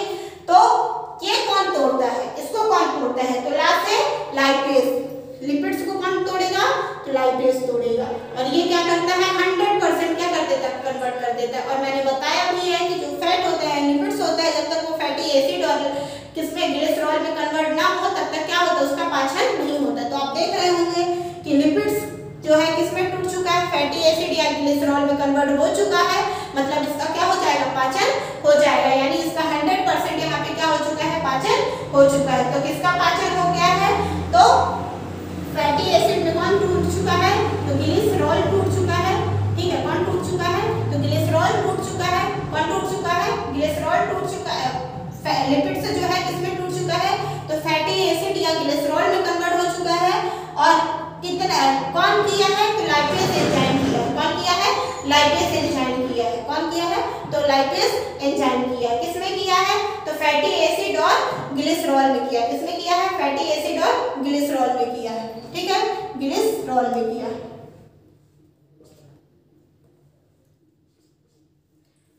सबसे पहले हमने क्या देखा कि जो स्टार्च है वो किसमें कन्वर्ट हुआ है? तो माल्टोज में हुआ है और 100% हो चुका है। कौन किया है? तो एमाइलेज एंजाइम किया है। उसके बाद हमने देखा जो लिपिड्स है यानी वसा है वो किसमें कन्वर्ट हुआ? तो फैटी एसिड में हुआ है यानी ग्लिसरॉल में भी फैटी एसिड या ग्लिसरॉल में हुआ है। ठीक है, इसमें कौन किया है? तो लाइपेज किया और ये 100% हो गया। मतलब क्या? अब हमको ये पता चल जाना चाहिए कि वसा का जो है वो कंप्लीट पाचन हो चुका है। यानी वसा जो है क्या हो गया है? अग्नाशय रस जब उसको मिल गया है भोज्य पदार्थों को तो उसमें क्या हो गया? वसा का कंप्लीट तरीके से पाचन हो चुका है। यानी फैट का क्या हो चुका? कंप्लीट तरीके से डाइजेशन हो चुका है। अब उसके बाद जो हम तीसरा देखेंगे, तीसरा हमारा क्या है? तो तीसरा हमारा क्या है? प्रोटीन। क्या है? प्रोटीन। और हम जानते हैं कि प्रोटीन कब तक कन्वर्ट नहीं होगा? कब तक उसका पाचन नहीं होगा? जब तक प्रोटीन क्या होगा? प्रोटीन पहले टूटेगा तो किसमें टूटेगा? पेप्टाइड्स में टूटेगा। किसमें टूटेगा? पेप्टाइड्स में या पेप्टोन्स में टूटेगा। किसमें टूटता है? पेप्टोन्स में टूटेगा। इसी पेप्टोन्स में टूटेगा और फिर पेप्टोन्स किस में कन्वर्ट होंगे, तो ये अमीनो एसिड में होंगे। किसमें होंगे, अमीनो एसिड में होंगे। ठीक है, तो मैंने क्या बोला कि प्रोटीन जो है पहले किसमें टूटेगा, पेप्टाइड में टूटेगा या पेप्टोन्स में टूटेगा और फिर ये पेप्टोन्स किसमें कन्वर्ट होंगे, तो अमीनो अम्ल में होंगे यानी अमीनो एसिड में होंगे। और इनको जो है लगभग कन्वर्ट करने का काम कौन करता है, तो ट्रिप्सिन करता है। कौन करता है, ट्रिप्सिन करता है। ठीक है, और ये इसका भी क्या होता है, कंप्लीट तरीके से पाचन हो जाता है। यहाँ भी क्या होता है, कंप्लीट तरीके से पाचन 100% हो जाता है। मतलब क्या, जो वसा था और क्या था, प्रोटीन था, इन दोनों का पाचन जो है वो क्या हो चुका है, कंप्लीट हो चुका है। मतलब अमीनो एसिड यहाँ मिल गया किसके साथ, प्रोटीन के साथ, और लिपिड्स के साथ हमको क्या मिल गया है, फैटी एसिड मिल गया है। तो इसका क्या हो चुका है, कंप्लीट तरीके से पाचन हो चुका है। अब जो हमारा बचा है वो कौन बचा है, स्टार्च यानी कार्बोहाइड्रेट बचा है, क्योंकि ये सिर्फ अभी किस फॉर्म में आया है, माल्टोज के फॉर्म में आया है। मतलब यहाँ पे भी क्या होता है, कार्बोहाइड्रेट का मुख्य रूप से पाचन नहीं होता है। ठीक है, तो कार्बोहाइड्रेट का भी पाचन क्या है, अधूरा है। और इसके बारे में हम अगले वीडियो में आगे डिटेल चर्चा करेंगे, क्योंकि अभी छोटी आंत में ही क्या होगा, कार्बोहाइड्रेट का पाचन होगा। और उसके बाद कल जो हमारा वीडियो होगा वो लास्ट होगा, उसमें अभी हम आपको ये बस बताएंगे कि अब इसमें ज्यादा बताने के लिए है कुछ नहीं, छोटी आंत में ही है। तो ड्यूडेनम पार्ट्स में क्या हो गया है, और लगभग मैं कह दूं तो ड्यूडेनम में क्या है, भोजन का पाचन हो जाता है, कुछ ही % उसमें बचता है। अब आगे जाकर उसका अवशोषण कैसे होता है, कौन करता है, उस बारे में मैं बताऊंगी, क्योंकि वीडियो काफी बड़ा हो रहा है। अब इसमें डिटेल अगर खत्म करना चाहूँ तो काफी, फिर भी 30 मिनट 35 मिनट का वीडियो है। इसकी मैं अगले वीडियो में आपको बताऊंगी कि जो ड्यूडेनम है, तो ड्यूडेनम में तो क्या हो गया है, लगभग भोजन का जो है पाचन हो चुका है। कार्बोहाइड्रेट भी कुछ मात्रा में, ज्यादा से ज्यादा मात्रा में बच ही गया है, प्रोटीन भी बच गया है और आपका वसा भी बच गया है। अब बचा क्या है कार्बोहाइड्रेट में, तो कार्बोहाइड्रेट में माल्टोज से ग्लूकोज में कन्वर्ट करना बचा है। तो वो कौन करता है, आगे उन सारी चीजों के बारे में मैं आपको बताऊंगी अगले वीडियो में। और अगर वीडियो पसंद आए तो लाइक कीजिएगा, कमेंट्स करके बताइएगा वीडियो कैसा लगा, क्या इसमें आपको कई सारी नई जानकारी मिली या नहीं मिली। और वीडियो को ज्यादा से ज्यादा शेयर कीजिएगा, चैनल को सब्सक्राइब नहीं किया तो